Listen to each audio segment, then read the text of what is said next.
નમસ્કાર વિદ્યાર્થી મિત્રો, આજે આપણે એક સરસ ટોપિકની વાત કરવાના છીએ જેનું નામ છે લેન્સમાં પ્રકાશના કિરણોની વર્તણૂક.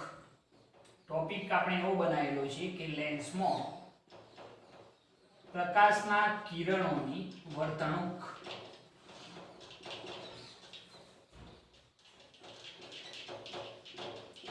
લાસ્ટ લેક્ચરની અંદર લેન્સ દ્વારા રચાતા જે પ્રતિબિંબો છે એની આપણે ચર્ચા કરી ચૂકેલા છીએ.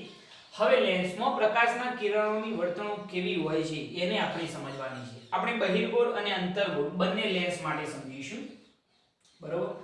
તો ચલો સૌપ્રથમ અહીંયા આગળ આપણે દોરીએ એક બહિર્ગોળ લેન્સ. આ જે છે આપણી મુખ્ય અક્ષ થઈ જાય. હવે જરા જુઓ, આ જે સેન્ટર છે એને આપણે કહીએ છીએ ઓપ્ટિકલ સેન્ટર, જેને આપણે C વડે દર્શાવીએ. ઓકે, આપણે જાણીએ છીએ કે બહિર્ગોળ લેન્સ હોય તો એને કેટલા મુખ્ય કેન્દ્રો હોય? બે મુખ્ય કેન્દ્રો હોય. તો આપણે એને નામ આપી દઈએ. સપોઝ અહીંયા આગળ પ્રથમ મુખ્ય કેન્દ્ર F1 અને અહીંયા આગળ નામ આપીએ બીજું મુખ્ય કેન્દ્ર F2, બરોબર? વક્રતા કેન્દ્ર દર્શાવવાની જરૂર નથી. ઓકે, સપોઝ આપણે F1 થી થોડીક દૂર અહીંયા આગળ એક વસ્તુ મૂકેલી છે. અહીંયા આગળ એક વસ્તુ મૂકેલી છે અને વસ્તુમાંથી નીકળતા જે પ્રકાશના કિરણો છે એની વર્તણૂક આપણે સમજવાના છીએ અને પ્રતિબિંબની રચના કઈ જગ્યાએ થશે એને પણ આપણે જોઈ લઈશું. ઓકે, તો સૌપ્રથમ પહેલું પ્રકાશનું કિરણ વિચારીએ જે મુખ્ય અક્ષને કેવું હોય? સમાંતર. પહેલું પ્રકાશનું કિરણ આપણે કેવું વિચાર્યું? મુખ્ય અક્ષને સમાંતર વિચાર્યું. તો મુખ્ય અક્ષની સમાંતર જે કિરણ હોય એ બહિર્ગોળ લેન્સની અંદર વક્રીભવન પામી અને હંમેશા મુખ્ય કેન્દ્ર F2 માંથી પસાર થાય. શું કહ્યું મેં? કે મુખ્ય અક્ષની સમાંતર કિરણ જે આપાત થાય એ બહિર્ગોળ લેન્સમાં વક્રીભવન પામી અને ક્યાંથી પસાર થાય? તો દ્વિતીય મુખ્ય કેન્દ્ર F2 માંથી પસાર થાય છે. હવે મુખ્ય અક્ષની સમાંતર કિરણ આપણે જો અંતર્ગોળ લેન્સ માટે વાત કરીએ, સપોઝ આ આપણો અંતર્ગોળ લેન્સ, આ અંતર્ગોળ લેન્સ, આ જે છે આપણી મુખ્ય અક્ષ, બરોબર? આ ઓપ્ટિકલ સેન્ટર, અહીંયા આગળ પ્રથમ મુખ્ય કેન્દ્ર F1 અને અહીંયા બીજું મુખ્ય કેન્દ્ર F2, બરોબર? સપોઝ વસ્તુ અહીંયા આગળ છે, અહીંયા આગળ છે વસ્તુ. હવે વસ્તુમાંથી નીકળતા પ્રકાશના કિરણો વિચારો તો આપણે કયું કિરણ વિચારીએ છીએ? મુખ્ય અક્ષને સમાંતર કિરણ.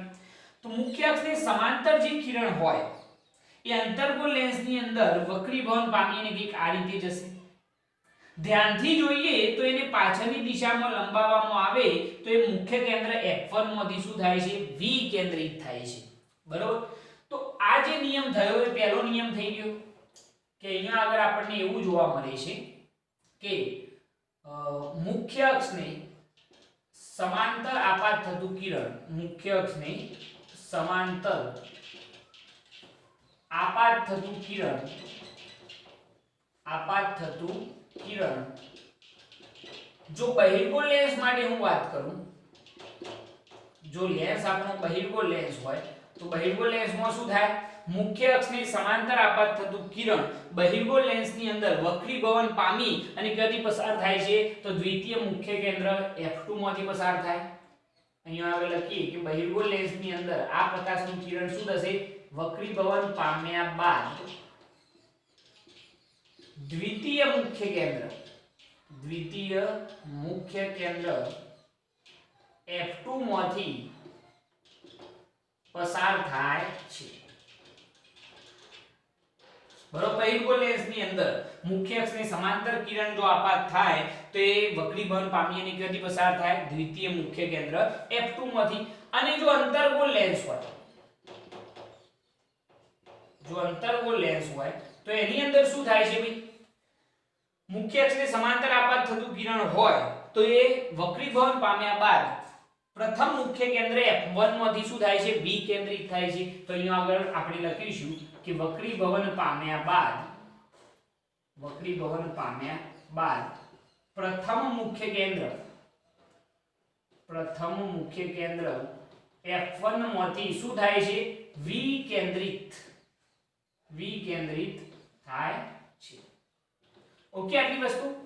તો અહીંયા આગળ આ પહેલો નિયમ થઈ ગયો અને મોસ્ટ ઇમ્પોર્ટન્ટ કે ભાઈ લેન્સની અંદર જો પ્રકાશનું કિરણ મુખ્ય અક્ષને સમાંતર આપાત થાય તો બહિર્ગોળ લેન્સમાં શું થાય, વક્રીભવન પામ્યા બાદ મુખ્ય કેન્દ્ર F2 માંથી પસાર થાય અને અંતર્ગોળ લેન્સની અંદર વક્રીભવન પામ્યા બાદ પ્રથમ મુખ્ય કેન્દ્ર F1 માંથી શું થાય છે, વિકેન્દ્રિત થાય છે. ઓકે, એના પછી આપણે વિચારીએ બીજું પ્રકાશનું કિરણ, જે આપણે ઓપ્ટિકલ સેન્ટરમાંથી પસાર થતું વિચારીએ. તો ઓપ્ટિકલ સેન્ટરમાંથી જે પસાર થતું કિરણ હોય એનું કદાપી વક્રીભવન ના થાય, વિચલન થતું નથી. જો આપણે અંતર્ગોળ લેન્સની અંદર પણ વાત કરીએ તો ઓપ્ટિકલ સેન્ટર C માંથી પસાર થતું કિરણ એનું કદાપી વક્રીભવન થતું નથી, એટલે કે વિચલન થતું નથી. તો એ આપણો બીજો નિયમ થઈ ગયો કે ઓપ્ટિકલ સેન્ટર માંથી પસાર થતા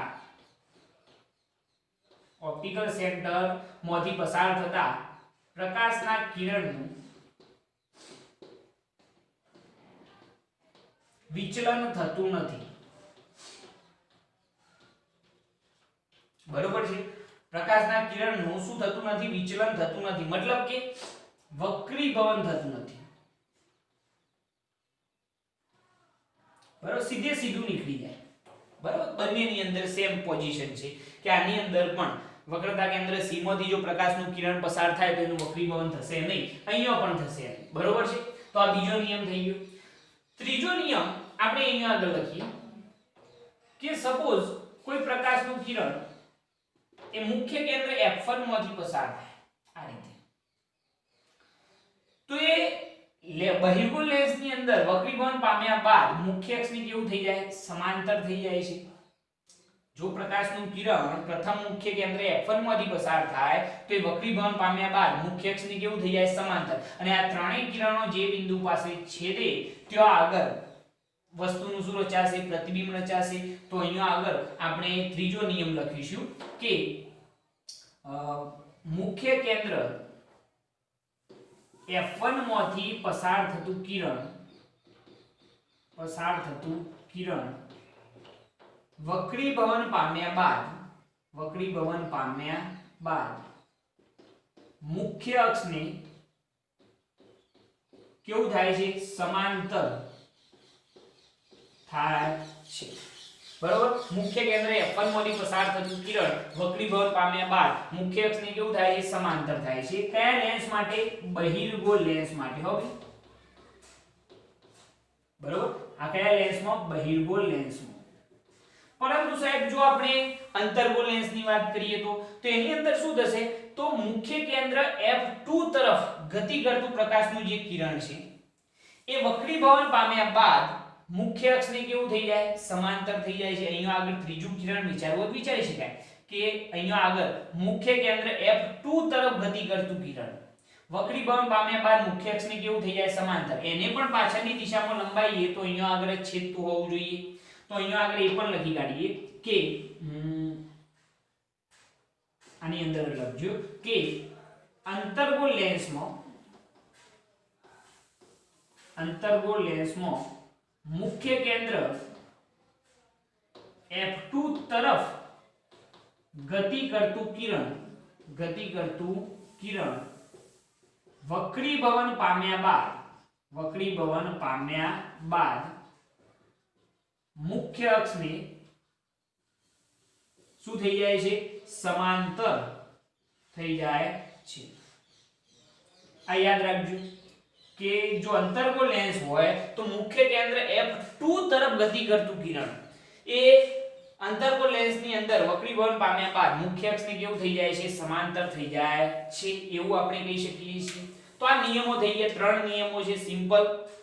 બરોબર, પહેલો નિયમ ખ્યાલ આવી ગયો કે ભાઈ મુખ્ય અક્ષની સમાંતર હોય તો અહીંયા વક્રીભવન પામી અને મુખ્ય કેન્દ્ર F2 માંથી પસાર થાય. અહીંયા આગળ મુખ્ય કેન્દ્ર F1 માંથી શું થાય, વિકેન્દ્રિત થાય, પહેલો નિયમ. બીજો નિયમ, ઓપ્ટિકલ સેન્ટરમાંથી જો પસાર થાય તો એનું કદાપી વક્રીભવન થાય નહીં. અને ત્રીજો નિયમ, જો મુખ્ય કેન્દ્ર F1 માંથી પસાર થાય તો વક્રીભવન પામી અને મુખ્ય અક્ષની કેવું થઈ જાય, સમાંતર. અને અહીંયા શું થાય, તો મુખ્ય કેન્દ્ર F2 તરફ ગતિ કરતું કિરણ એ વક્રીભવન પામ્યા બાદ મુખ્ય અક્ષને કેવું થઈ જાય, સમાંતર થઈ જશે. તો આ પ્રોપર અને બહુ મહત્વના નિયમો છે, આને નોટ કરી લો. અહીંયા આગળ પ્રતિબિંબ જે છે અહીંયા રચાશે. ઓકે, ખ્યાલ આવી ગયો આની અંદર, આને નોટ કરી લો, બહુ મહત્વની વસ્તુ છે.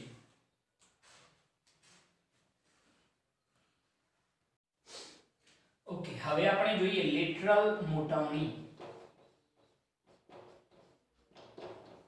આ પણ એક ઇમ્પોર્ટન્ટ સૂત્ર છે, કારણ કે દરેકની અંદર આપણે ગઈકાલે જે પ્રતિબિંબની રચના જોઈ હતી એની અંદર પણ મોટવણી આપણે લખતા હતા, પરંતુ સાહેબ મોટવણીનું સૂત્ર શું લખવું, તો એના માટે આપણે અહીંયા ચર્ચા કરવાના છીએ કે લેટરલ મોટવણીની સૌપ્રથમ વ્યાખ્યા શું થાય. તો વ્યાખ્યા એવી થશે કે પ્રતિબિંબની ઊંચાઈ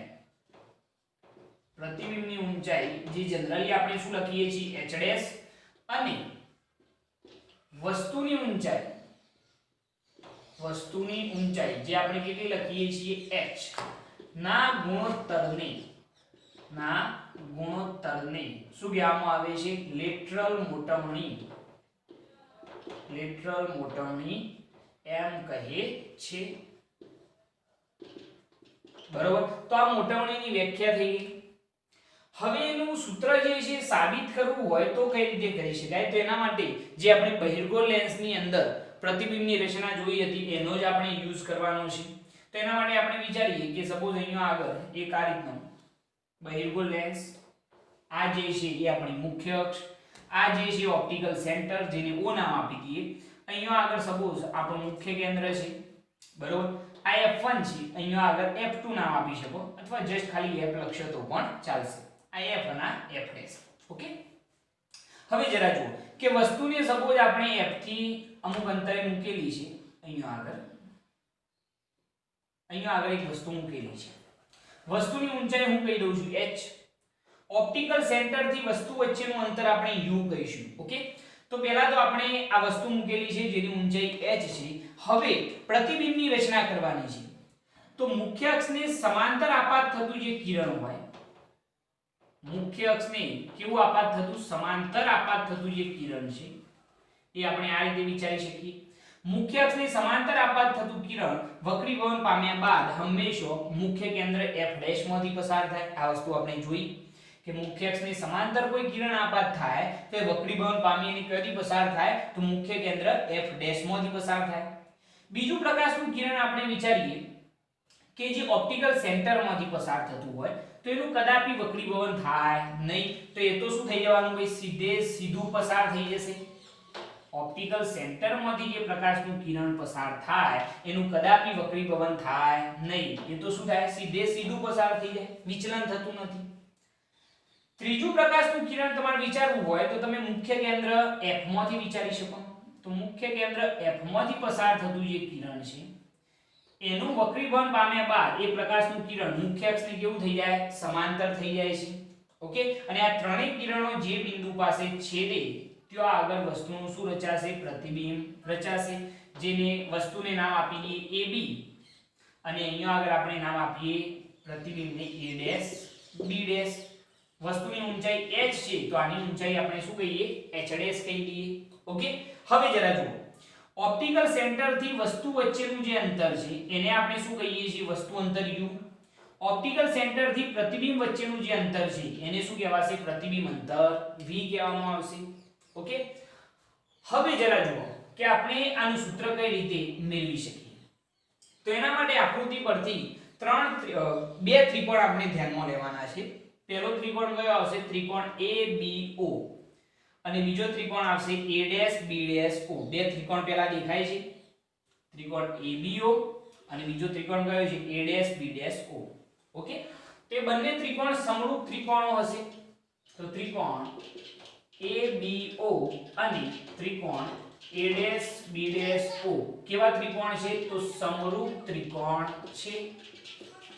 આ બંને જે ત્રિકોણો હશે એ કેવા ત્રિકોણ હશે, તો સમરૂપ ત્રિકોણો હશે.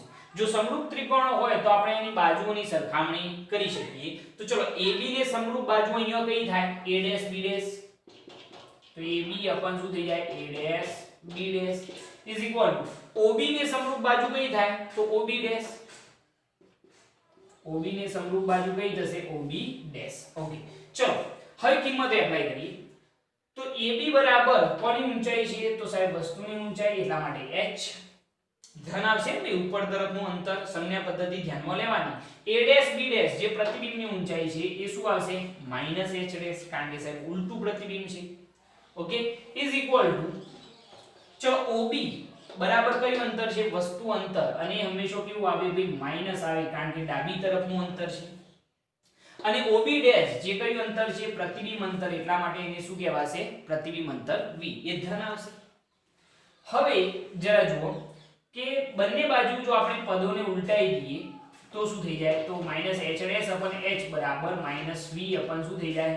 u થઈ જાય. બંને બાજુથી માઈનસ નિશાની દૂર. આપણે જાણીએ છીએ કે પ્રતિબિંબની ઊંચાઈ અને વસ્તુની ઊંચાઈના ગુણોત્તરને શું કહેવાય? મોટવણી m. તો મોટવણી m બરાબર સૂત્ર શું બની ગયું? v u. આ લેટરલ મોટવણીનું સૂત્ર થઈ ગયું. મોટવણી m બરાબર v u. એ ધ્યાન રાખજો કે જો પ્રતિબિંબ વાસ્તવિક હોય, વાસ્તવિક પ્રતિબિંબ હંમેશા ઉલટું હોય, સમજી શકો છો તમે, બરોબર?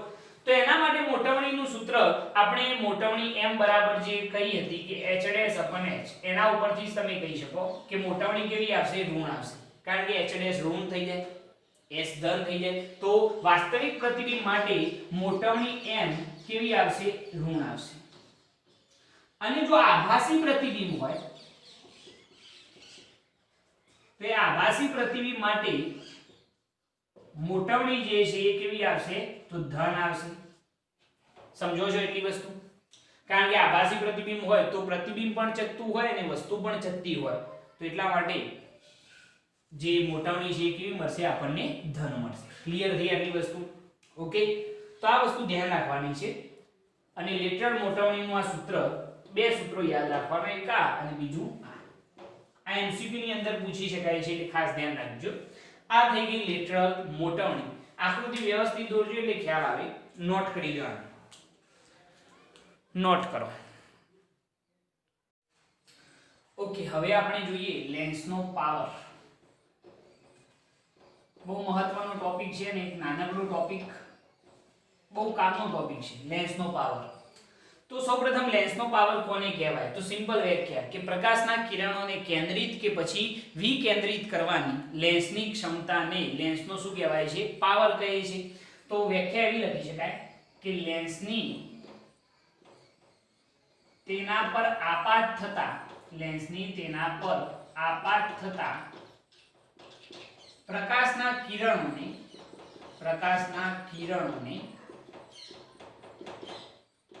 કેન્દ્રિત કે વિકેન્દ્રિત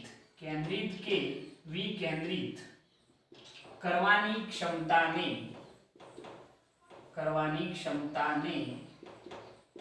લેન્સનો શું કહેવાય છે? પાવર P કહે છે. બરોબર, સિમ્પલ વ્યાખ્યા થઈ ગઈ. હવે જરા સમજો કે આપણે વ્યાખ્યા શું લખી છે કે લેન્સની તેના પર આપાત થતા પ્રકાશના કિરણોને કેન્દ્રિત કરવાની કે પછી વિકેન્દ્રિત કરવાની. ભાઈ કેન્દ્રિત ક્યારે થાય? કે જ્યારે બહિર્ગોળ લેન્સ હોય. તો બહિર્ગોળ લેન્સનો કિસ્સો હોય તો પ્રકાશના કિરણો શું થશે? કેન્દ્રિત થશે. અને જો અંતર્ગોળ લેન્સનો કિસ્સો હોય તો પ્રકાશના કિરણો શું થવાના? વિકેન્દ્રિત થવાના. તો આ પ્રકાશના કિરણોને કેન્દ્રિત કે પછી વિકેન્દ્રિત કરવાની લેન્સની ક્ષમતાને શું કહેવાય છે? લેન્સનો પાવર કહે છે. ઓકે, હવે જરા સમજો કે આપણો જે લેન્સ છે એ લેન્સની કેન્દ્ર લંબાઈ f જેટલી નાની હોય, લેન્સની કેન્દ્ર લંબાઈ f જેટલી નાની હોય, બરોબર? લેન્સની કેન્દ્ર લંબાઈ f જો નાની હોય તો શું થશે? તો બહિર્ગોળ લેન્સનો જો કિસ્સો હોય, બહિર્ગોળ લેન્સના કિસ્સામાં પ્રકાશના કિરણોને કેન્દ્રિત કરવામાં, પ્રકાશના કિરણોને શું કરવામાં? કેન્દ્રિત કરવામાં પ્રકાશના કિરણો શું થાય છે? વધારે વાંકા વળે છે. પ્રકાશના કિરણો શું થાય છે? તો વધારે વાંકા વળે છે. મેં અહીંયા આગળ શું કર્યું છે કે જો આપણો લેન્સ હોય એ લેન્સની કેન્દ્ર લંબાઈ f કેવી હોય? નાની હોય. કેન્દ્ર લંબાઈ f જો નાની હોય તો બહિર્ગોળ લેન્સના કિસ્સામાં પ્રકાશના કિરણોને કેન્દ્રિત કરવામાં પ્રકાશના કિરણો શું થાય છે? વધારે વાંકા વળે છે. અને જો અંતર્ગોળ લેન્સનો કિસ્સો હોય, અંતર્ગોળ લેન્સના કિસ્સામાં જો આપણે વાત કરીએ તો અંતર્ગોળ લેન્સના કિસ્સામાં પ્રકાશના કિરણોને શું કરવામાં? તો પ્રકાશના કિરણોને વિકેન્દ્રિત કરવામાં, પ્રકાશના કિરણોને શું કરવામાં? વિકેન્દ્રિત કરવામાં પ્રકાશના કિરણો વધારે વાંકા વળે છે. પ્રકાશના કિરણો શું થાય છે? તો વધારે વાંકા વળે છે. ખ્યાલ આવી ગયો આની અંદર? તો આટલી વસ્તુ સૌપ્રથમ સમજો કે જો કેન્દ્ર લંબાઈ f નાની હોય તો પ્રકાશના કિરણો શું થશે? વધારે વાંકા વળશે. બહિર્ગોળ લેન્સનો કિસ્સો હોય તો કેન્દ્રિત કરવામાં વધારે વાંકા વળશે અને જો અંતર્ગોળ લેન્સનો કિસ્સો હોય તો વિકેન્દ્રિત કરવામાં વધારે વાંકા વળે છે. બરોબર? એના પછી એક સિમ્પલ બીજી વ્યાખ્યા આપણે લખીશું કે જો આપણે બહિર્ગોળ લેન્સ જે છે એની મુખ્ય અક્ષથી એકમ અંતરે, મુખ્ય અક્ષને સમાંતર આપાત થતું કિરણ વિચારીએ તો એને બનાવેલો જે ખૂણો છે એના ટેન્જેન્ટના મૂલ્યને શું કહેવામાં આવે છે? લેન્સનો પાવર p કહે છે. બરોબર? તો એના માટે આપણે લખીએ કે લેન્સના, એક બીજી વ્યાખ્યા જોજો કે લેન્સના ઓપ્ટિકલ સેન્ટરથી, લેન્સના ઓપ્ટિકલ સેન્ટરથી એકમ અંતરે એટલે કે h બરાબર 1 મીટર અંતરે મુખ્ય અક્ષથી એકમ અંતરે આપણે કેટલું લઈશું? h બરાબર 1 મીટર. મુખ્ય અક્ષને એકમ અંતરે મુખ્ય અક્ષને સમાંતર આપાત થતા કિરણો, સમાંતર આપાત થતા કિરણો વક્રીભવન પામ્યા બાદ, વક્રીભવન પામ્યા બાદ જેટલા ખૂણે કેન્દ્રિત થાય, જેટલા ખૂણે કેન્દ્રિત થાય અથવા તો અંતર્ગોળ લેન્સનો કિસ્સો હોય તો શું થાય? વિકેન્દ્રિત થાય. જેટલા ખૂણે કેન્દ્રિત કે વિકેન્દ્રિત થાય તે ખૂણાના ટેન્જેન્ટના મૂલ્યને, તે ખૂણાના ટેન્જેન્ટના મૂલ્યને શું કહેવામાં આવે છે? લેન્સનો પાવર p કહે છે. બરોબર? વ્યાખ્યા આપણે બનાવીને લખેલી છે. કઈ રીતે બનાવી છે જરા જુઓ કે લેન્સના ઓપ્ટિકલ સેન્ટરથી, લેન્સનો જે ઓપ્ટિકલ સેન્ટર છે ત્યાંથી એકમ અંતરે h બરાબર 1 મીટર અંતરે મુખ્ય અક્ષને સમાંતર આપાત થતા કિરણો વક્રીભવન પામ્યા બાદ જેટલા ખૂણે કેન્દ્રિત કે વિકેન્દ્રિત થાય તે ખૂણાના ટેન્જેન્ટના મૂલ્યને શું કહેવામાં આવે છે? લેન્સનો પાવર p કહે છે. તો આપણે એને જરા ડ્રો કરવાનો પ્રયત્ન કરીએ. તો સપોઝ આપણે એવું વિચારીએ કે અહીંયા આગળ બહિર્ગોળ લેન્સ છે તો પ્રકાશના કિરણો ચોક્કસપણે શું થવાના છે? કેન્દ્રિત થવાના છે. આપણી મુખ્ય અક્ષ, આને નામ આપી દઈએ આપણું ઓપ્ટિકલ સેન્ટર. મુખ્ય કેન્દ્ર f આ તરફ આપણે બતાવી દઈએ. બરોબર છે? અહીંયા આગળ આપણે આ તરફ કોઈ એક વસ્તુ મૂકેલી છે. આ જે મુખ્ય કેન્દ્ર છે એને સપોઝ આપણે f નામ આપીએ અને આ તરફ જે મુખ્ય કેન્દ્ર છે એને આપણે f' નામ આપીએ. હવે સપોઝ અહીંયા આગળ કોઈ એક વસ્તુ મૂકેલી છે. બરોબર? તો મુખ્ય અક્ષની સમાંતર આપાત થતું જે કિરણ છે એ આપણને ખ્યાલ છે કે વક્રીભવન પામ્યા બાદ હંમેશા ક્યાંથી પસાર થાય? મુખ્ય કેન્દ્ર f માંથી પસાર થાય. બરોબર? આ કિરણ જે છે જવું કઈ તરફ જોઈએ? તો આ તરફ જવું જોઈએ. પરંતુ એનું વક્રીભવનના કારણે શું થયું છે? વિચલન થયું છે અને આ જે ખૂણો બને એ વિચલન કોણ શું બને છે? ડેલ્ટા. આ વિચલન કોણ શું બન્યું? ડેલ્ટા. જો ભાઈ અહીંયા આગળ z બને છે, અહીંયા આગળ z બને છે, આ ડેલ્ટા હોય તો આ પણ ખૂણો કેટલો થઈ જાય? ડેલ્ટા થઈ જાય. આ જે ઊંચાઈ છે, આ ઊંચાઈ એ પણ કેટલી થઈ જાય? h બરાબર 1 મીટર. આપણે આ વસ્તુની ઊંચાઈ જે છે એ h બરાબર 1 મીટર લીધેલી છે તો આ ઊંચાઈ પણ કેટલી થાય? 1 મીટર થઈ જાય. બરોબર છે? તો આકૃતિ પરથી તમે જો વિચારી શકો કે ઓપ્ટિકલ સેન્ટર અને મુખ્ય કેન્દ્ર વચ્ચેનું અંતર એટલે કે શું કહેવાય? કેન્દ્ર લંબાઈ f કહેવાશે. મેં અહીંયા આગળ શું વિચાર્યું છે? ફરીથી એક વખત કહું કે અહીંયા આગળ મેં એક બહિર્ગોળ લેન્સ વિચારેલો છે અને બહિર્ગોળ લેન્સની અંદર અમુક અંતરે મેં વસ્તુ મૂકેલી છે. વસ્તુમાંથી નીકળતું પ્રકાશનું એક કિરણ મેં વિચારેલું છે જે મુખ્ય અક્ષની સમાંતર હોય. તો મુખ્ય અક્ષની સમાંતર કિરણ વક્રીભવન પામ્યા બાદ ક્યાંથી પસાર થાય? તો સાહેબ મુખ્ય કેન્દ્ર f માંથી પસાર થાય.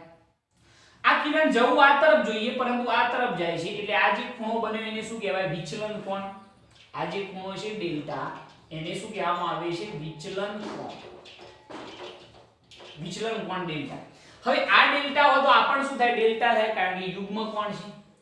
આ જે ઊંચાઈ છે આ ઊંચાઈ કેટલી થાય 1 મીટર થાય કેમ કારણ કે વસ્તુની જેટલી ઊંચાઈ હોય એટલી જ ઊંચાઈ આની થશે તો આકૃતિ પરથી જો આપણે કહેવું હોય તો tan ડેલ્ટા બરાબર કારણ કે આપણા લેન્સના પાવરની એ જ વ્યાખ્યા છે બરોબર tan ડેલ્ટા બરાબર સામેની બાજુ એટલે કેટલી થઈ જાય h અપન પાસેની બાજુ એટલે શું થઈ જાય કેન્દ્ર લંબાઈ f થઈ જશે tan ડેલ્ટા બરાબર સામેની બાજુ h અને પાસેની બાજુ શું થાય કેન્દ્ર લંબાઈ f આપણે જાણીએ છીએ કે h બરાબર તો કેટલા છે એકમ અંતર એટલે 1 મીટર અને ખૂણો અત્યારે નાનો છે એટલા માટે વિધેય આપણે આવું ગણી શકીએ તો ડેલ્ટા લખી શકીએ તો ડેલ્ટા બરાબર h અપન શું થઈ જાય f થઈ જાય બરોબર હવે આની અંદર h બરાબર 1 મીટર લઈએ બરોબર તો ડેલ્ટા બરાબર શું થઈ જશે 1 અપન f થઈ જશે આ ટેન્જેન્ટ નું જે મૂલ્ય છે એને શું કહેવાય લેન્સનો પાવર કહે છે આપણી વ્યાખ્યા મુજબ આના ઉપરથી એક બીજી વ્યાખ્યા પણ લખી શકાય કે લેન્સની કેન્દ્ર લંબાઈના વ્યસ્તને શું કહેવાય લેન્સનો પાવર કહે છે જોજો કેટલી વ્યાખ્યાઓ હું લખું છું કે લેન્સની કેન્દ્ર લંબાઈના વ્યસ્તને શું કહેવાય છે લેન્સનો પાવર p કહે છે બરોબર આના ઉપરથી જ મેં લખેલું છે જો કે લેન્સના ઓપ્ટિકલ સેન્ટરથી એકમ અંતરે એટલે કે h બરાબર 1 મીટર અંતરે મુખ્ય અક્ષને સમાંતર આપાત થતા કિરણો h બરાબર 1 મીટર અંતરે જુઓ આ h બરાબર કેટલા 1 મીટર અંતરે મુખ્ય અક્ષને સમાંતર આપાત થતા કિરણો વક્રીભવન પામ્યા બાદ જેટલા ખૂણે કેન્દ્રિત કે પછી વિકેન્દ્રિત થાય તે ખૂણાના ટેન્જેન્ટના મૂલ્યને શું કહેવામાં આવે છે લેન્સનો પાવર p કહે છે આપણે જેટલા ખૂણે કેન્દ્રિત થયો એનો ટેન્જેન્ટ લીધો તો tan ડેલ્ટા બરાબર h અપન શું થયું f તો ડેલ્ટા બરાબર h અપન f h બરાબર એકમ અંતર છે એટલે 1 મીટર તો ડેલ્ટા બરાબર 1 અપન f આ જે ટેન્જેન્ટનું મૂલ્ય છે એને શું કહેવાય લેન્સનો પાવર કહે છે વ્યાખ્યા બરોબર સમજજો બરોબર કે લેન્સના ઓપ્ટિકલ સેન્ટરથી એકમ અંતરે h બરાબર 1 મીટર અંતરે મુખ્ય અક્ષને સમાંતર આપાત થતા કિરણો વક્રીભવન પામ્યા બાદ જેટલા ખૂણે કેન્દ્રિત કે પછી વિકેન્દ્રિત થાય તે ખૂણાના ટેન્જેન્ટના મૂલ્યને શું કહેવાય છે લેન્સનો પાવર p કહે છે તો આ એક વ્યાખ્યા થઈ ગઈ બીજી વ્યાખ્યા મેં એવી લખી કે લેન્સની કેન્દ્ર લંબાઈના વ્યસ્તને પણ શું કહેવાય લેન્સનો પાવર p કહે છે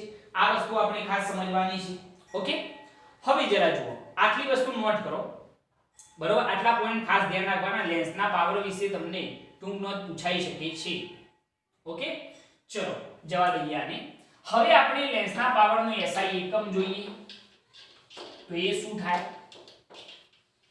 તો એની થોડીક વાત કરીએ તો લેન્સના પાવરનું સૂત્ર તો આપણને મળી ગયું બરોબર જો લેન્સના પાવરનો SI એકમ કેવો હોય SI એકમ કયો છે તો યાદ રાખજો લેન્સના પાવરનો SI એકમ ડાયોપ્ટર છે જેને આપણે કોના વડે દર્શાવીએ છીએ કેપિટલ D યાદ રાખો કે એક ડાયોપ્ટર બરાબર 1 મીટરની શું થાય -1 ઘાત બરોબર છે એટલે કે 1 મીટર કેન્દ્ર લંબાઈ ધરાવતા લેન્સનો પાવર કેટલો થાય એક ડાયોપ્ટર થયું કહેવાય આના ઉપરથી લખવું હોય તો એવું લખી શકાય કે 1 મીટર કેન્દ્ર લંબાઈ ધરાવતા લેન્સનો પાવર 1 મીટર કેન્દ્ર લંબાઈ ધરાવતા લેન્સનો પાવર કેટલો થયો કહેવાય તો એક ડાયોપ્ટર થયો કહેવાય આના ઉપરથી આપણે એવું લખી શકીએ કે ભાઈ 1 મીટર કેન્દ્ર લંબાઈ ધરાવતા લેન્સનો પાવર કેટલો થયો કહેવાય તો એક ડાયોપ્ટર થયો કહેવાય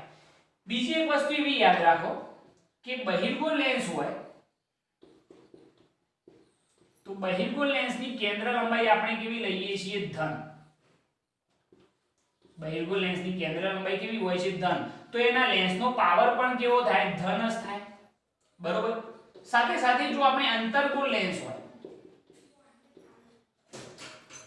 જો અંતર્ગોળ લેન્સ હોય તો અંતર્ગોળ લેન્સના કિસ્સામાં કેન્દ્ર લંબાઈ f આપણે કેવી લઈએ છીએ ઋણ લઈએ છીએ તો લેન્સનો પાવર જે p છે એ કેવો થાય ઋણ જ થાય કારણ કે કેન્દ્ર લંબાઈ ઋણ હોય તો લેન્સનો પાવર પણ કેવો થઈ જાય ઋણ જ થઈ જાય ખ્યાલ આવ્યો આની અંદર ઓકે એના પછી બીજી ચર્ચા કરીએ કે સપોઝ આપણે ઓખની અંદર કોઈ ખામી છે આપણને એવું લાગે છે કે આપણને ઓછું દેખાય છે તો આપણે ઓખના ડોક્ટર જોડે જઈએ બરોબર હવે ડોક્ટર જોડે આપણે જ્યારે જઈએ છીએ ત્યારે ડોક્ટર આપણા ચશ્મા ચેક કરે છે કે હા ભાઈ તમને ચશ્મા આવેલા છે.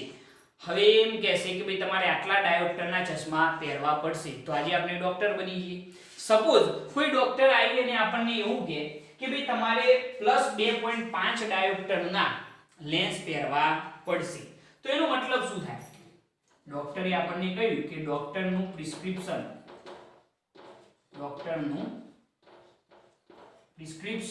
ની અંદર આપણને એને લખી આપ્યું કે ભાઈ તમારે કેટલા પાવરના? તો +2.5 ડાયોપ્ટરના લેન્સ પહેરવા પડશે.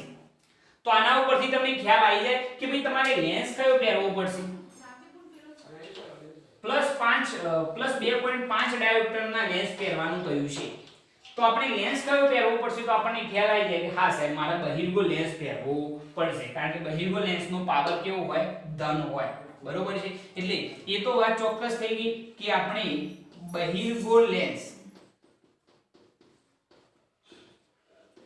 પહેરવો પડશે. સાચી વાત નથી કે આપણે લેન્સ કયો પહેરવો પડશે? સાહેબ બહિર્ગો લેન્સ. હવે કેટલી કેન્દ્ર લંબાઈનો લેન્સ પહેરવો પડશે એ પણ આપણે શોધી કાઢીએ. તો જરા જુઓ, તમને ખ્યાલ છે કે પાવર p બરાબર શું થાય? 1/f. તો f બરાબર શું થાય? 1/p. તો f બરાબર 1/p. આ મીટરમાં હશે. તો 1 મીટર ભાગ્યા લેન્સનો પાવર કેટલો છે? +2.5 ડાયોપ્ટર. બરોબર. આ 1 મીટર છે.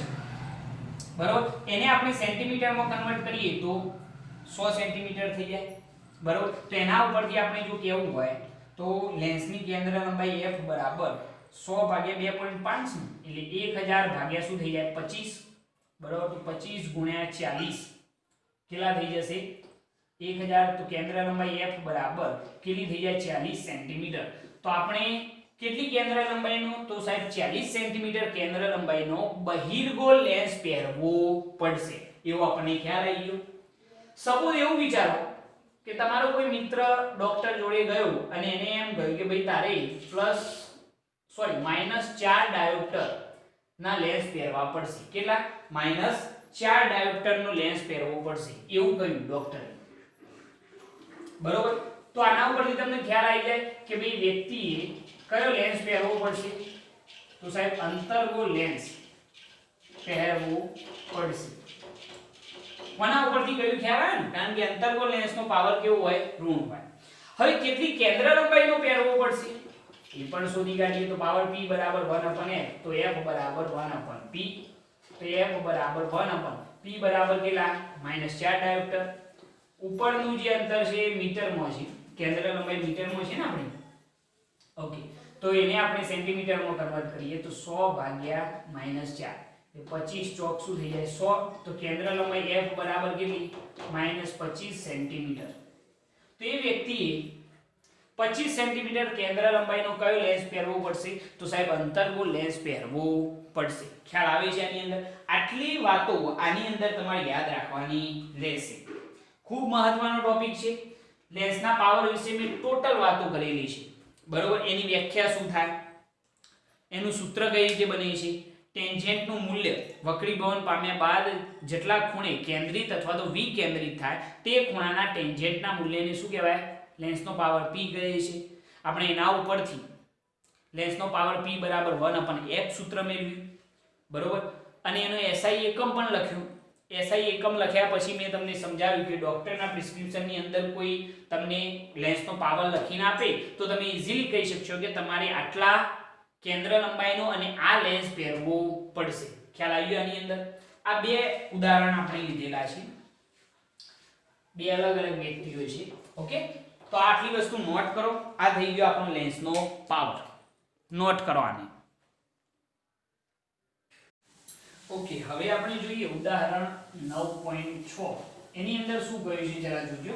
સરસ ઉદાહરણ છે અને સિમ્પલ. હવામાં રાખેલ એક બિંદુવત ઉદ્ગમમાંથી હવામાં રાખેલ એક બિંદુવત ઉદ્ગમ છે એટલે હવાના માધ્યમનો વક્રીકોણ શું કહેવાશે? 1 કહેવાશે, કારણ કે એ હવામાં રાખેલ ઉદ્ગમ છે. બરોબર. હવામાં રાખેલ એક બિંદુવત ઉદ્ગમમાંથી પ્રકાશ એક કાચની ગોળીય સપાટી જેનો વક્રીકોણ 1.5 અને વક્રતા ત્રિજ્યા 20 સેન્ટીમીટર પર આપાત થાય છે. બરોબર. પ્રકાશ જે છે એ કાચના એક માધ્યમમાં દાખલ થાય છે. એ કાચના માધ્યમનો વક્રીભવનાંક આપણને આપેલો છે 1.5 અને એની વક્રતા ત્રિજ્યા આપણને આપેલી છે 20 સેન્ટીમીટર, બરોબર. પર આપાત થાય છે આ ગોળીય સપાટીથી પ્રકાશ ઉદ્ગમ 100 સેન્ટીમીટર દૂર છે. પ્રકાશ ઉદ્ગમ જે છે એ આ ગોળીય સપાટીથી કેટલા અંતરે છે? તો u બરાબર -100 સેન્ટીમીટર અંતરે આ પ્રકાશ ઉદ્ગમ રહેલું છે. તો પ્રતિબિંબ કયા સ્થાને રચાશે એ પ્રતિબિંબ અંતર આપણે શોધવાનું છે. તો સિમ્પલ દાખલો. તો અહીંયા ગોળીય સપાટી કહેલી છે જેની વક્રતા ત્રિજ્યા આપણને આપેલી છે, બરોબર, 20 સેન્ટીમીટર. જે કાચ છે ગોળીય સપાટી એનો વક્રીભવનાંક આપેલો છે, હવાના માધ્યમનો પણ વક્રીભવનાંક આપણને આપેલો છે. એટલે કે આ રીતની એક સ્થિતિ તમે વિચારી શકો, આ રીતની, બરોબર. સપોઝ અહીંયા આગળ વસ્તુ મૂકેલી છે, આ વસ્તુ અંતર જે છે એ આપણને આપેલું છે કેટલું? 100 સેન્ટીમીટર. પરંતુ એ કેવું લેવું પડે? માઈનસ, કારણ કે ડાબી બાજુએ છે. એની વક્રતા ત્રિજ્યા r આપણને આપેલી છે 20 સેન્ટીમીટર, બરોબર છે. હવાના માધ્યમનો વક્રીભવનાંક અહીંયા જે છે આપણી હવા છે એનો વક્રીભવનાંક n1 બરાબર 1 અને કાચના માધ્યમનો વક્રીભવનાંક n2 બરાબર કેટલો છે? 1.5. તો પ્રતિબિંબ કેટલા અંતરે રચાશે એ પ્રતિબિંબ અંતર આપણે શોધવાનું છે. તો એ આપણે શોધી કાઢીએ. તો ગોળીય સપાટી માટે જે વક્રીભવન થાય એના માટેનું જે સમીકરણ છે, ગોળીય સપાટી માટેનું સમીકરણ એ આપણે ભણી ચૂકેલા છીએ. -n1/u plus n2/v is equal to n2 n1/ શું હતું? r. આવું જ હતું ભાઈ? આ સાહેબ આવું જ હતું. ઓકે, હવે જરા જુઓ, કદાચ આને આગળ પાછળ લખવું હોય તો લખી શકાય, કોઈ પ્રોબ્લેમ નહીં ભાઈ. n2/v n1/u બરાબર n2 n1/r લખીએ તો ચાલે સાહેબ? બિલકુલ ચાલે, કોઈ તકલીફ નહીં, બરોબર. આમે લખી શકાય અને આમે લખી શકાય. ચલો હવે કિંમત એપ્લાય કરો. n2 મતલબ કે કાચનું માધ્યમ એનો વક્રીભવનાંક આપણને આપેલો છે 1.5, પ્રતિબિંબ અંતર શોધવાનું છે, માઈનસ n1 કેટલા છે? હવાનું માધ્યમ છે એટલે વક્રીભવનાંક 1, વસ્તુ અંતર u કેટલું છે? -100. તો અહીંયા -100 લખીએ તો માઈનસ માઈનસ શું થઈ ગયું? +100 ઇઝ ઇક્વલ ટુ n2 બરાબર 1.5, n1 બરાબર 1, વક્રતા ત્રિજ્યા છે 20 સેન્ટીમીટર. હવે જસ્ટ ખાલી સાદુરૂપ આપો. 1.5/v + 1/100 ઇઝ ઇક્વલ ટુ 1.5 - 1 0.5/20, બરોબર. ઓકે, હવે જરા જુઓ કે 1.5/v બરાબરની આ બાજુ જ રાખો, 1/100 બરાબરની આ બાજુ જોઈએ તો કેવા થઈ જાય? માઈનસ થઈ જાય. એટલે 0.5/20 માઈનસ 1/ શું થઈ જાય? 100. તો 1.5/v ઇઝ ઇક્વલ ટુ 0.5 ભાગ્યા 20 કરો તો 0.025 થશે, માઈનસ 1 ભાગ્યા 100 કરો તો 1/100 તમારે થઈ જશે લગભગ 1/100 કરીએ તો 0.01 થાય ને? હા, 0.01. Okay, perfect. હવે જરા જુઓ, 1.5/v બરાબર 0.025 માઈનસ 0.01 કરો તો તમારો જવાબ થશે 0.015, બરોબર. તો v બરાબર 1.5/0.015 કરો, સાદુરૂપ આપો તો તમને પ્રતિબિંબ અંતર મળશે v બરાબર 100 સેન્ટીમીટર. मतलब કે પ્રતિબિંબ કેટલા અંતરે રચાશે? તો 100 સેન્ટીમીટર અંતરે રચાશે. પ્રતિબિંબ કેટલા અંતરે રચાશે? 100 સેન્ટીમીટર. સિમ્પલ દાખલો. પણ આના માટે ગોળીય સપાટી માટે જે વક્રીભવનનું સમીકરણ છે એ તમને યાદ હોવું જોઈએ. એની અંદર ખાલી કિંમત એપ્લાય કરો એટલે તમને જવાબ મળી જશે. ઓકે, નોટ કરવાને, નોટ કરી લો. ઓકે, હવે આપણે જોઈએ ઉદાહરણ 9.7. એક જાદુગરનું ઉદાહરણ છે, બહુ સરળ. શું કહ્યું છે જરા જુઓ. એક જાદુગર તેના પ્રોગ્રામમાં એક પ્રવાહીમાં રાખેલા કાચના લેન્સને અદૃશ્ય કરે છે જેનો વક્રીભવનાંક n બરાબર 1.47 હોય તો પ્રવાહીનો વક્રીભવનાંક કેટલો હશે? શું આ પ્રવાહી પાણી હોઈ શકે છે? એનો જવાબ આપણે આપવાનો છે. આપણને શું કહ્યું છે? જો એક જાદુગર છે, એ શું કરે છે તો એક સપાટીની અંદર એને પ્રવાહી પડેલું છે. એ પ્રવાહી કયું છે આપણને ખબર નથી. હવે એની અંદર એક કાચનો લેન્સ દાખલ કરે છે. કાચનો શું દાખલ કરે છે? લેન્સ દાખલ કરે છે. તો કાચનો લેન્સ અંદર દાખલ કરતો શું થઈ જાય? ગાયબ થઈ જાય. તો એનો મતલબ શું થાય ભાઈ? એનો મતલબ સિમ્પલ છે કે કાચનો લેન્સ પહેલા બહાર હતો તો આપણને દેખાતો હતો, પરંતુ જેવો પાણીની પ્રવાહીની અંદર દાખલ કરે છે એટલે કાચનો લેન્સ શું થઈ જાય છે? અદ્રશ્ય થઈ જાય. એનો મતલબ શું થાય? એક જ મતલબ ભાઈ કે આ બંનેનો વક્રીભવનાંક કેટલો થતો હોવો જોઈએ? તો સમાન થતો હોવો જોઈએ, તો જ લેન્સ અદ્રશ્ય થઈ જાય. તો અહીંયા આગળ આપણે લખીએ કે જો કાચનો લેન્સ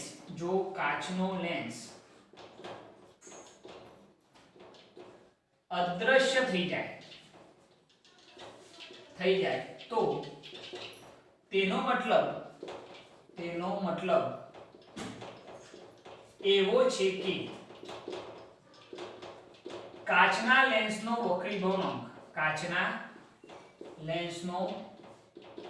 વક્રીભવનાંક જે કેટલો છે? 1.47 અને પ્રવાહીનો વક્રીભવનાંક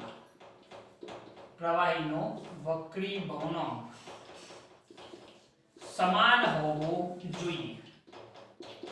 બંનેનો વક્રીભવનાંક કેવો હોવો જોઈએ? સમાન હોવો જોઈએ, તો જ કાચનો લેન્સ શું થઈ જાય? અદ્રશ્ય થઈ જાય. જાદુગર જેવો આની અંદર કાચનો લેન્સ નાખે અને એ અદ્રશ્ય થઈ જાય, મતલબ કે કાચના લેન્સનો વક્રીભવનાંક અને પ્રવાહીનો વક્રીભવનાંક બંને કેવા હોવા જોઈએ? સમાન હોવા જોઈએ, તો જ અદ્રશ્ય થઈ જાય. તો અહીંયા આગળ આપણે જે પ્રવાહી છે એનો વક્રીભવનાંક કેટલો હશે એ આપણને પૂછેલું છે, બરાબર? એવું જ પૂછેલું છે ને રકમની અંદર જોજો. તો પ્રવાહીનો વક્રીભવનાંક કેટલો હશે એવું આપણને પૂછેલું છે, બરોબર? તો એના માટે આપણે એવું વિચારી શકીએ કે અહીંયા આગળ પેલું તો પાણી નહીં હોય, બરોબર? આપણે જો એક સૂત્ર યુઝ કરીએ લેન્સ મેકર્સનું સમીકરણ, પરથી જો આપણે કહેવું હોય તો એના ઉપરથી આપણું સૂત્ર હતું 1/f બરાબર n21, અથવા તો આ રીતે લખતા હતા આપણે કે n2 n1. યાદ આવ્યું ભાઈ? n2 n1 અપન શું આવે છે? n2 n1 upon n1 કૌંસની અંદર 1/r1 - 1/r2. યાદ આવ્યું ભાઈ? આ સૂત્ર આવી જ ગયું હશે, બરોબર? હવે અહીંયા આગળ કાચના લેન્સનો વક્રીભવનાંક અને પ્રવાહીનો વક્રીભવનાંક બંને કેવા થતા હોવા જોઈએ? સમાન થતા હોવા જોઈએ. એટલે કે n2 બરાબર n1.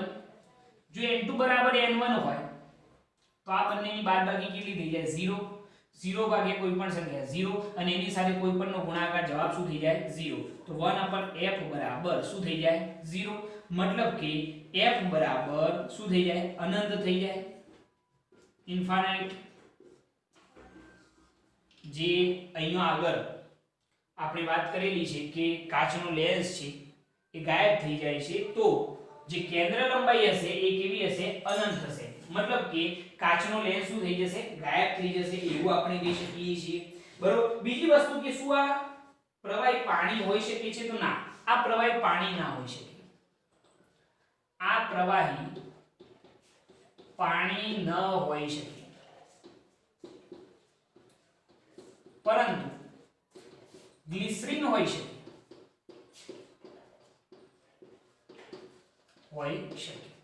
આ પ્રવાહી જે હશે એ પાણી નહીં હોય, પરંતુ શું હશે?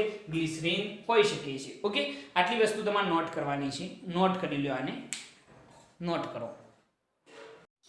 ઓકે, હવે આપણે જોઈએ ઉદાહરણ 9.8. એની અંદર શું કહ્યું છે જરા જુઓ. તો કાચના લેન્સ માટે f બરાબર 0.5 મીટર હોય તો લેન્સનો પાવર કેટલો હશે? કાચના લેન્સ માટે આપણને કેન્દ્ર લંબાઈ આપેલી છે, તો લેન્સનો પાવર કેટલો હશે એ આપણે શોધવાનો છે. તો આની અંદર 3 ક્વેશ્ચનો છે. એની અંદર પહેલો ક્વેશ્ચન કે કેન્દ્ર લંબાઈ f બરાબર કેટલી હોય? 0.5 મીટર હોય તો લેન્સનો પાવર કેટલો હશે એ આપણે શોધવાનો છે. પહેલા તો તમે એમ કહી શકો કે અહીંયા આગળ કયો લેન્સ હશે? કેન્દ્ર લંબાઈ ધન છે, મતલબ કે આ લેન્સ કયો હશે? બહિર્ગો લેન્સ છે. આ લેન્સ કયો હશે? બહિર્ગો લેન્સ હશે. અને એનો જો પાવર શોધવો હોય તો પાવર p બરાબર 1/f. તો પાવર p બરાબર 1/f બરાબર કેટલા? 0.5. 0.5 એટલે કેવા હતું? 5 દશાંશ થાય છે એનો છેદંશમાં, એટલે 2 × 10. તો પાવર p બરાબર કેટલો થઈ જાય? 2 ડાયોપ્ટર થઈ જશે. તો આ જે લેન્સ હશે એનો પાવર કેટલો હશે? 2 ડાયોપ્ટર જેટલો હશે. ઓકે, આ પહેલો ક્વેશ્ચન થઈ ગયો એની અંદર. પછી એની અંદર જ બીજો ક્વેશ્ચન છે કે દ્વિબહિર્ગોળ લેન્સની બંને બાજુઓની વક્રતા ત્રિજ્યાઓ અનુક્રમે 10 સેન્ટીમીટર અને 15 સેન્ટીમીટર છે. દ્વિબહિર્ગોળ લેન્સ છે. બીજો ક્વેશ્ચન, કયો લેન્સ છે? દ્વિબહિર્ગોળ લેન્સ, અને એની બંને બાજુની વક્રતા ત્રિજ્યાઓ આપણને આપેલી છે. જો એક ધન લે તો બીજી કેવી લેવી પડશે? ઋણ લેવી પડશે. તો r1 બરાબર આપણને આપેલી છે r1 બરાબર 10 સેન્ટીમીટર. r1 ધન લઈએ તો r2 એનાથી બીજી બાજુએ હોય ને એટલે r2 બરાબર શું કહેવાય? -15 સેન્ટીમીટર. એક 10 સેન્ટીમીટર છે અને બીજી વક્રતા ત્રિજ્યા કેટલી છે? 15 સેન્ટીમીટર છે. તેની કેન્દ્ર લંબાઈ 12 સેન્ટીમીટર હોય. આની કેન્દ્ર લંબાઈ આપણને કહેલી છે કેટલી છે? 12 સેન્ટીમીટર. બહિર્ગોળ લેન્સ છે એટલા માટે કેન્દ્ર લંબાઈ કેવી હોય? ધન હોય. કેન્દ્ર લંબાઈ 12 સેન્ટીમીટર હોય તો લેન્સના દ્રવ્યનો વક્રીભવનાંક કેટલો હશે? લેન્સના દ્રવ્યનો વક્રીભવનાંક એટલે કે વક્રીભવનાંક ઓફ ગ્લાસ જે છે એ આપણે શોધવાનો છે. તો એના માટે આપણે શું કરીશું જરા જુઓ. તો સિમ્પલ આઈડિયા કે ભાઈ લેન્સ જે છે એ કયો હશે? હવામાં જશે, બરોબર. હવે એક માધ્યમ થઈ જશે હવા અને બીજું માધ્યમ થઈ જશે ગ્લાસ થઈ જશે. કારણ કે લેન્સ આપણે આ રીતે વિચારીએ ને તો આ માધ્યમ કયું કહેવાય? હવા. અને કાચનું જે માધ્યમ છે જે આપણો લેન્સ છે એ માધ્યમ બીજું થઈ જશે. એટલે આપણે કેવું હોય તો બે માધ્યમ છે. એક છે હવાનું માધ્યમ જેનો વક્રીભવનાંક આપણે જાણીએ છીએ 1 હોય, અને બીજું છે ગ્લાસનું માધ્યમ જેનો વક્રીભવનાંક આપણે શોધવાનો છે, બરોબર. ઓકે, હવે એના માટે જો આપણે સૂત્ર લખીએ તો બહિર્ગોળ લેન્સની કેન્દ્ર લંબાઈ આપણને આપેલી છે કેટલી છે? 12 સેન્ટીમીટર. હવે એના માટે જો સૂત્ર લખીએ તો 1/f. કયું સૂત્ર? તો લેન્સ મેકર્સનું સમીકરણ. લેન્સ મેકર્સના સમીકરણ પરથી જો આપણે લખવું હોય તો શું લખી શકાય? 1/f = આપણું સૂત્ર હતું તમને જો યાદ હોય તો n21 - 1 કૌંસની અંદર 1/r1 - 1/r2. એનાથી એક સ્ટેપ આગળનું વિચારો તો n2 - n1/n1 બીજા કૌંસની અંદર 1/r1 - 1/r2. તો એના ઉપરથી લખો n2 એટલે કયું માધ્યમ થશે? ગ્લાસનું માધ્યમ. Ng - Na શું થઈ જાય? Na. બીજા કૌંસની અંદર 1/r1 - 1/r2. તમને ખબર છે કે Na બરાબર તો હવાના માધ્યમનો વક્રીભવનાંક છે જે કેટલો છે? 1 છે. તો ચલો અહીંયા આગળ આપણે એવું વિચારીએ કે Na બરાબર 1 તો આ 1 થઈ ગયા. Ng - Na બરાબર પણ કેટલા છે? 1 છે, બરોબર. તો આપણે આને આ રીતે લખી શકીએ. જરા જુઓ, આપણે આ રીતે લખતા Ng/Na માઈનસ અહીંયા આગળ શું થઈ જાય? Na એટલે કેટલા થઈ જશે? યાર 1 થઈ જશે. Na સ્વતંત્ર લખીએ તો Ng/Na માઈનસ Na/Na કેટલા? 1. કૌંસની અંદર 1/r1 - 1/r2. ઓકે, હવે આપણે જાણીએ છીએ કે હવાનો વક્રીભવનાંક તો કેટલો છે? 1 છે. તો અહીંયા આગળ ખાલી કોનો વક્રીભવનાંક લખવામાં આવશે? ગ્લાસનો. તો 1/f બરાબર અહીંયા આગળ સૂત્ર બની જશે Ng - 1. આ તો 1 થઈ ગયું એટલે Ng - 1 કૌંસની અંદર 1/r1 - 1/ શું થઈ જાય? r2. આવું સૂત્ર બની જશે, બરોબર. હવે જરા જુઓ કે અહીંયા આગળ 1/f બરાબર સૂત્ર શું બનશે? તો 1/f બરાબર Ng તો આપણે શોધવાનું છે, આપણને ખબર નથી. કિંમતો એપ્લાય કરીએ ને આપણે તો 1/f બરાબર કેન્દ્ર લંબાઈ કેટલી છે? 12 સેન્ટીમીટર.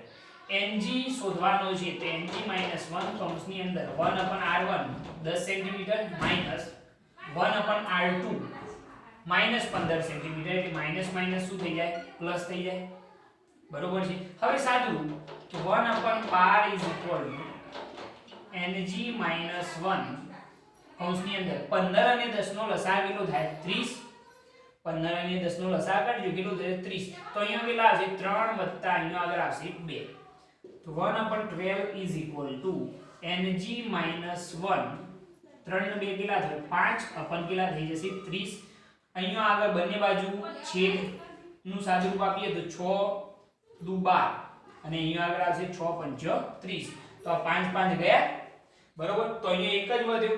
તો અહીંયા આગળ સાદુરૂપ આપતો આપણને મળે છે અહીંયા આગળ ડાબી બાજુએ શું મળશે? 1/2 અને આ તરફ શું મળે છે તો ng - 1 અને અહીંયા આગળ તો શું હતું 1 જ વધ્યો ને ભાઈ અને એકને ગુણીએ તો કોઈ ફરક પડે નહીં તો 1/2 = ng - શું થઈ જશે 1 જો ng શોધવા હોય તો ગ્લાસનો વક્રી ગુણક ng બરાબર -1 બરાબર ની આ બાજુ જોઈએ તો પ્લસ થઈ જાય તો 1/2 પ્લસ શું થઈ જશે 1 તો ng બરાબર 2 * 2 + 1 એટલે 3/2 એટલે ગ્લાસનો વક્રી ગુણક આપણને કેટલો મળી જશે 1.5 બરોબર આ રીતે તમે આનું સાદુરૂપ આપી શકો છો જસ્ટ ખાલી લેન્સ મેકર્સ નું સૂત્ર યાદ રાખવાનું છે આ સૂત્ર હતું જુઓ 1/f બરાબર n2 - n1 n1 કૌંસની અંદર 1/r1 - 1/r2 મેં n1 બરાબર હવાનું માધ્યમ વિચાર્યું છે અને n2 બરાબર ગ્લાસનું માધ્યમ છે બીજો કોઈ ડિફરન્સ નથી ઓકે અને સાદું રૂપ આપેલું છે તો મને ગ્લાસનો વક્રી ગુણક મળી જાય છે 1.5 આ બીજો ક્વેશ્ચન હજી ત્રીજો ક્વેશ્ચન છે એના પહેલા તમે આ નોટ કરી લો આની ઓકે હવે એની અંદર આપણે જોઈએ ત્રીજો ક્વેશ્ચન આપણને શું કરેલું છે જરા જુઓ કે એક બહિર્ગોળ લેન્સ ની હવામાં કેન્દ્ર લંબાઈ 20 સેન્ટીમીટર છે બહિર્ગોળ લેન્સ છે અને બહિર્ગોળ લેન્સની હવામાં કેન્દ્ર લંબાઈ આપણને આપેલી છે fa કેન્દ્ર લંબાઈ ઇન એર બરોબર છે fa આપણને આપેલી છે કેટલી 20 સેન્ટીમીટર કેન્દ્ર લંબાઈ ધન જ હશે કારણ કે બહિર્ગોળ લેન્સ છે ઓકે તો એક બહિર્ગોળ લેન્સની હવામાં કેન્દ્ર લંબાઈ 20 સેન્ટીમીટર છે તો પાણીમાં તેની કેન્દ્ર લંબાઈ કેટલી હશે પાણીમાં તેની કેન્દ્ર લંબાઈ કેટલી હશે fw આપણે શોધવાની છે બરોબર હવા પાણીનો વક્રી ભવનાંક હવાની સાપેક્ષે પાણીનો વક્રી ભવનાંક આપણને આપેલો છે 1.33 એટલે કે આપણને nw પાણીનો વક્રી ભવનાંક આપેલો છે 1.33 અને કાચનો વક્રી ભવનાંક આપણને આપેલો છે 1.5 આ રકમની અંદર આપેલી છે આ બે વેલ્યુ છે તો ક્વેશ્ચન બહુ સરસ કરેલો છે ક્વેશ્ચન એવો છે કે એક બહિર્ગોળ લેન્સ છે એ જ્યારે હવામાં હોય ત્યારે એની કેન્દ્ર લંબાઈ કેટલી છે 20 સેન્ટીમીટર તો પાણીમાં બહિર્ગોળ લેન્સની કેન્દ્ર લંબાઈ કેટલી થાય પાણીનો વક્રી ભવનાંક આપણને આપેલો છે 1.33 અને કાચનો વક્રી ભવનાંક આપેલો છે 1.5 હવે જરા જુઓ આપણે આના માટે કઈ રીતે આપણે fw શોધી શકીએ પાણીની અંદર એની કેન્દ્ર લંબાઈ કઈ રીતે શોધી શકાય તો તમે જાણો છો કે લેન્સ મેકર્સ નું સમીકરણ અહીંયા યુઝ તમારે કરવું પડશે લેન્સ મેકર્સ નું સમીકરણ યાદ છે ને શું હતું 1/f બરાબર n2 - n1 અપન શું હતું n1 n2 - n1 અપન શું હતું n1 બીજા કૌંસની અંદર 1/r1 - 1/r2 આગળના દાખલામાં પણ આપણે આનો યુઝ કર્યો ઓકે હવે જરા જુઓ કે આપણે પહેલી કન્ડિશન વિચારીએ કે લેન્સ પહેલી કન્ડિશન જ્યારે લેન્સ કયો હોય હવામાં હોય ત્યારે જ્યારે લેન્સ હવામાં હોય ત્યારે જો આપણે વિચારીએ તો સ્થિતિ કંઈક આવી કહેવાય બરોબર આ લેન્સ છે એ કયો છે કે હવામાં છે બરોબર હવાનો વક્રી ભવનાંક આપણે શું કહીએ છીએ Na અને આપણને ખબર છે 1 હોય અને આ માધ્યમ કયું છે કાચ એનો વક્રી ભવનાંક કેવો હોય તો શું કહેવાય Ng બરોબર તો એ વખતની સ્થિતિએ આપણે જો સૂત્ર લખવું હોય તો સૂત્ર શું બનશે જરા જુઓ કે લેન્સ જ્યારે હવામાં હોય ત્યારે એની કેન્દ્ર લંબાઈ 1/fa અહીંયા આગળ સૂત્ર શું બનશે માધ્યમ એક કયું થયું હવા અને બીજું માધ્યમ કાચ તો અહીંયા આગળ સૂત્ર એવું બનશે કે Ng - Na અપન n1 એટલે શું થઈ જાય Na જે પહેલું માધ્યમ છે આ બરોબર ખ્યાલ આવે ને હવાની અંદર કેન્દ્ર લંબાઈ જ્યારે લેન્સ હવામાં હોય તો એ વખતે આપણે જો લેન્સ મેકર નું સૂત્ર લખીએ તો 1/fa બરાબર શું થાય Ng - Na અપન શું આવશે Na બીજા કૌંસની અંદર 1/r1 - 1 અપન શું આવે r2 આવું સમીકરણ બને સમીકરણ નંબર 1 બરોબર હવે બીજી સ્થિતિ આપણે વિચારીએ કે જ્યારે લેન્સ કયો આગળ હોય પાણીમાં હોય ત્યારે પરિસ્થિતિ શું થાય છે જરા વિચાર બરોબર કે જ્યારે લેન્સ કયો આગળ હોય પાણીની અંદર હોય એ વખતે સ્થિતિ શું બનશે તો હવે આપણે લેન્સને પાણીમાં વિચારો જો સમજી લો કે આ પાણી, બરોબર, અને એની અંદર આપણો લેન્સ છે, બરોબર. તો પાણીનો વક્રીભવનાંક તો તમને ખબર છે Nw, બરોબર, અને ગ્લાસનો જે આ પાણી છે, પાણીનો વક્રીભવનાંક Nw અને ગ્લાસનો વક્રીભવનાંક તમે જાણો છો શું થાય Ng, જેને આપણે કાચ કહીએ છીએ. તો હવે જો આપણે સૂત્ર લખવું હોય તો જ્યારે લેન્સ પાણીમાં હોય ત્યારે કેન્દ્ર લંબાઈનું સૂત્ર લખવું હોય તો 1/fl કહેવાય, એટલે કે લિક્વિડની કેન્દ્ર લંબાઈ, બરોબર છે. 1/fl કયો અથવા તો તમે fw કયો, કઈ પ્રોબ્લેમ નથી, બરોબર. તો 1/fl શું થઈ જશે, તો આનું સૂત્ર લખીએ તો Ng માઈનસ શું થઈ જાય Nw અપન શું આવશે Nw, કારણ કે માધ્યમ 1 હવે કયું થશે તો પાણી, માધ્યમ 1 કયું થશે તો પાણી થશે, એટલા માટે આપણે લખેલું છે કે N2 N1 શું થઈ જાય Ng Nw અપન N1 બરાબર કયું માધ્યમ Nw, કૌંસની અંદર 1 અપન શું થઈ જાય R1 1 અપન શું થઈ જશે R2. આ જે સમીકરણ બને એને તમે આપી દો સમીકરણ નંબર 2. હવે ખાલી શું કરવાનું છે તો હવે માત્ર અને માત્ર આપણે આ બંનેનો શું લેવાનો છે ગુણોત્તર લેવાનો છે, બરોબર. હવે જો ગુણોત્તર લઈએ તો શું થાય જરા જોજો, જો ગુણોત્તર લઈએ તો આપણને સૂત્ર શું મળશે, જો આ 1/fl લખો ને ભાઈ તો આ લિક્વિડ જે છે પાણી છે ને આ તો 1/fw જ કહી દે, બરોબર. લેન્સ મેકર્સ નું સૂત્ર લખ્યું કે જ્યારે લેન્સ પાણીમાં હોય ત્યારે એની કેન્દ્ર લંબાઈ 1/fw બરાબર શું થાય Ng Nw અપન Nw, બીજા કૌંસની અંદર 1/r1 1/r2.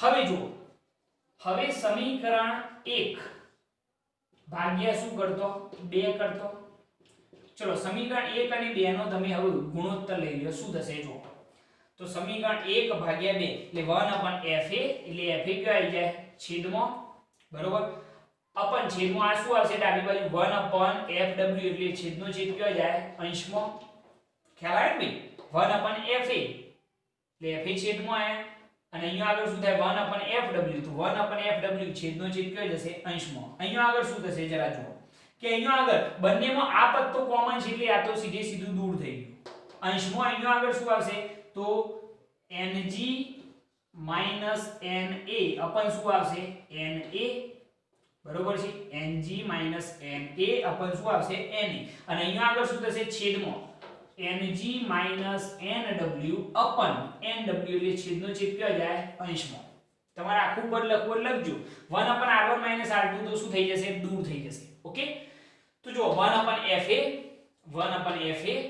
એટલે 1/fw છેદનો છેદ કયો ગયો અંશમાં, ડાબી બાજુ થઈ ગઈ ઇઝ ઇક્વલ ટુ જમણી બાજુ, જમણી બાજુની અંદર શું થાય Ng Na અપન Na ગુણ્યા Ng Nw અપન છેદનો છેદ અંશમાં એટલે Nw કયો જશે અંશમાં જશે, ઓકે.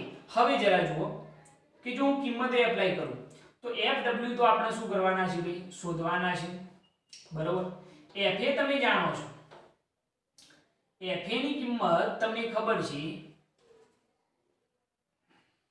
fa બરાબર જે આપણો હવાની અંદર જ્યારે લેન્સ મૂકવામાં આવે ત્યારે એની કેન્દ્ર લંબાઈ છે એટલે એ શું થઈ જાય 20 સેન્ટીમીટર ઇઝ ઇક્વલ ટુ ગ્લાસનો વક્રીભવનાંક આપણને આપેલો છે કેટલો છે 1.5 માઈનસ હવાનો વક્રીભવનાંક 1 ભાગ્યા શું આવશે 1, બરોબર, ગુણ્યા અહીંયા આગળ શું થશે જરા જુઓ Nw એટલે કે પાણીનો વક્રીભવનાંક કેટલો છે 1.33 અપન અહીંયા આગળ શું આવશે તો Ng ગ્લાસનો વક્રીભવનાંક કેટલો 1.5 માઈનસ 1. શું આવશે 33, આવું સૂત્ર બનશે, બરોબર છે, ઓકે. તો અહીંયા આગળ fw upon 20 is equal to 1.5 minus 1 એટલે 0.5 ભાગ્યા 1 ગુણ્યા અહીંયા આગળ આવશે 1.33 upon 1.5 માઈનસ 1.33 એટલે 0. શું થઈ જાય 17, બરોબર. હવે fw શોધવાના છે ને તો 20 બરાબરની આ બાજુ જોઈ કે જતા રહેશે ગુણકમાં, બરોબર.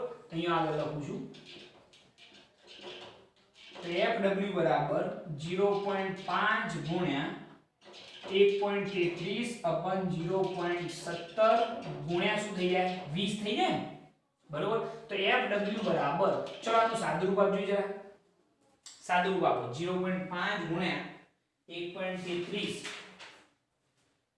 0.5 ગુણ્યા 1.33 ગુણ્યા 20 ભાગ્યા 0.17 કેટલો થાય છે જવાબ 78.23 આવે છે. કેટલો થાય છે 78.23 સેન્ટીમીટર. 78.23 સેન્ટીમીટર. તો હવાની અંદર કેન્દ્ર લંબાઈ કેટલી છે 20 સેન્ટીમીટર. તો જ્યારે લેન્સને પાણીમાં મૂકવામાં આવે ત્યારે એની કેન્દ્ર લંબાઈ કેટલી થશે તો 78.23 સેન્ટીમીટર જેટલી થશે. ખ્યાલ આવ્યો? આની અંદર શું કર્યું છે જરા સમજો. આ ત્રીજો ક્વેશ્ચન બહુ સમજવા જેવું છે કે આપણને એમ કહ્યું છે એક બહિર્ગોળ લેન્સ છે જેની હવામાં કેન્દ્ર લંબાઈ કેટલી 20 સેન્ટીમીટર. તો પાણીમાં એની કેન્દ્ર લંબાઈ કેટલી હશે એ આપણે શોધવાની. આપણને હવામાં પાણીમાં પાણીનો વક્રી ગુણાંક આપેલો છે અને ગ્લાસનો વક્રી ગુણાંક પણ આપેલો છે રકમની અંદર. હવે જરા જો લેન્સ મેકર્સના સમીકરણ મુજબ આપણે આ જાણીએ છીએ 1/f બરાબર n2 n1/n1 બીજા કૌંસમાં 1/r1 1/r2. હવે પહેલી સ્થિતિ વિચારો કે જ્યારે લેન્સ કયો આગળ હોય હવામાં હોય. તો જુઓ લેન્સ હવામાં છે. આ હવા આ આપણો લેન્સ. તો આ માધ્યમ થઈ ગયું હવા, આ કાચનું માધ્યમ થઈ ગયું. તો એના માટે લેન્સ મેકર્સનું સમીકરણ શું બને કે જ્યારે લેન્સ હવામાં હોય ત્યારે એની કેન્દ્ર લંબાઈ 1/fa બરાબર શું થાય Ng - Na અપન શું થાય Na બીજા કૌંસમાં 1/r1 1/r2. ટૂંકમાં n2 - n1/n1. ખ્યાલ આવી ગયો ને? આ n1 માધ્યમ થયું કહેવાય અને આ n2 માધ્યમ થયું કહેવાય. બરોબર છે? તમે આ સૂત્ર બનાવી લખી શકો સમીકરણ નંબર 1. હવે લેન્સને આપણે ક્યાં મૂકી દઈએ પાણીની અંદર. તો પાણીમાં જ્યારે લેન્સને મૂકવામાં આવે ત્યારે એની કેન્દ્ર લંબાઈ 1/fw બરાબર ચલો અહીંયા આ માધ્યમ કયું થયું n1 અને આ માધ્યમ શું થાય n2. તો શું લખાય જો Ng - Nw અપન શું આવશે Nw બીજા કૌંસમાં 1/r1 1/r2. સમીકરણ નંબર 2 થઈ ગયું. બસ આટલું કામ પહેલા ફાવવું જોઈએ અને પછી તો તમારે સમીકરણ 1 અને 2 નો શું લેવાનો ગુણોત્તર. તો જો 1/fa 1/fw એટલે છેદનો છેદ અંશમાં ઇઝ ઇક્વલ ટુ આ બંને પદો તો સીધે સીધા કેન્સલ એટલે આ પદ એના છેદમાં કયું પદ આવશે આ પદ આવશે. તો જો Ng - Na ગુણ્યા અહીંયા શું થશે Ng - Nw ભાગ્યા Nw એટલે છેદનો છેદ અંશમાં બધાની કિંમતો એપ્લાય કરી દેવાની. બરોબર છે? અને fw ને કરતા બનાવી દો એટલે તમને જવાબ મળી જશે કે પાણીની અંદર લેન્સની કેન્દ્ર લંબાઈ કેટલી થશે 78.23 સેન્ટીમીટર જેટલી થશે.